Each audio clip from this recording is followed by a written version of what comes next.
ఏడుకొండలవాడ వెంకటరమణ గోవింద గోవింద ఆపద్బాంధవ అనాథరక్షక గోవింద గోవింద. అచ్యుత అంటే ఆపద రాదు, రామ అంటే రోగము లేదు, కృష్ణ అంటే కష్టము రాదు, గోవింద అంటే గొడవే లేదు. ఈరోజు శనివారం అందరూ కూడా కలియుగ దైవమైనటువంటి ఆ వెంకటేశ్వర స్వామి వారిని దర్శించి తరించవలసిందిగా కోరుచున్నాం. మన హిందూ దేశంలో పుట్టండి, మన ధర్మం మనకుంది, మన మతం మనకుంది, మన మార్గం మనకుంది. ప్రతి ఒక్కరు కూడా మనం జన్మించినటువంటి మన మార్గంలో మనం అందరం వెళ్ళాలి. మన మార్గంలో ఆ భగవంతుని ప్రార్థించాలి. మన ధర్మాన్ని మనం కాపాడాలి. మన మతాన్ని, హిందూ ధర్మాన్ని మనం గౌరవించుకోవాలి. మన మార్గంలో మనం వెళ్ళాలి. ఇది అందరూ గమనించుకోవాలి.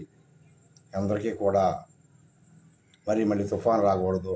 రైతులందరికీ కూడా బాగా పంటలు పండాలి, అందరూ బాగుండాలని చెప్పి, పంటలు బాగా పండాలని చెప్పి ఆ వెంకటేశ్వర స్వామి వారిని ఏడుకొండలవాడ వెంకటరమణ గోవింద గోవింద ఆపద్బాంధవ అనాథరక్షక గోవింద గోవింద గోవింద గోవింద. అలాగే అందరూ బాగుండి పంటలు బాగా పండాలని కోరుకుంటున్నాం.